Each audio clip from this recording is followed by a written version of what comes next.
Israel द्वारा लगातार गजा पर आतंकवादी ठिकानों पर बमबारी की जा रही है। इजराइल ने गजा जाने वाली सहायता को फिलहाल आंशिक रूप से मंजूरी दे दी है।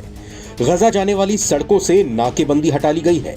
इस बीच यूरोपीय देशों समेत कुल 22 देशों ने इजराइल के खिलाफ एकजुट बयान जारी कर मांग की है कि गजा जाने वाली सहायता में कोई बाधा न डाली जाए।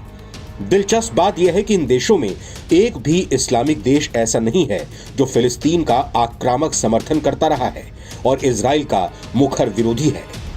इन देशों में जर्मनी, फ्रांस जैसे यूरोपीय देश शामिल हैं, जबकि जापान भी इसका हिस्सा है। ब्रिटेन और न्यूजीलैंड ने भी इजराइल से मांग की है कि गजा जाने वाली सहायता में कोई बाधा न डाली जाए।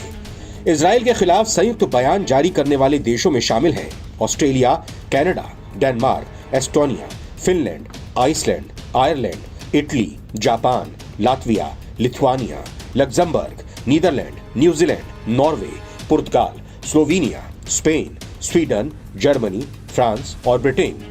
इन देशों का कहना है कि सहायता रोके जाने से गजा पट्टी में भयावह स्थिति पैदा हो रही है और लोग भूखमरी का शिकार हो रहे हैं। कई लोगों को गंभीर बीमारियों की दवा नहीं मिल पा रही है और उनकी जान बचाना मुश्किल साबित हो रही है।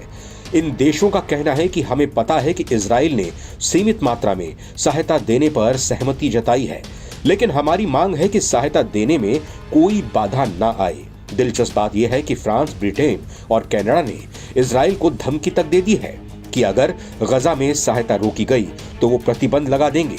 इसके अलावा इन देशों ने गजा पर सैन्य कार्रवाई रोकने की भी मांग की है। वहीं बेंजामिन नेतन्याहू ने भी तीनों देशों पर जोरदार पलटवार करते हुए कहा है कि अगर आपका प्रस्ताव मान लिया जाता है तो हमास और मजबूत हो जाएगा और भविष्य में वो फिर से इजराइल पर हमला करेगा। इसके साथ ही उन्होंने ये भी माना कि इजराइल पर गजा के लिए सहायता न रोकने का दबाव है। आपको बता दें कि बेंजामिन नेतन्याहू का कहना है कि जब तक हमास का खात्मा नहीं हो जाता, इजराइल गजा पर हमला करता रहेगा। लेकिन इस बीच यूरोपीय देशों और जापान के विरोध से तस्वीर बदलती दिख रही है। इजराइल और हमास के बीच चल रही जंग में आने वाले दिन इस लिहाज से काफी अहम साबित हो सकते हैं।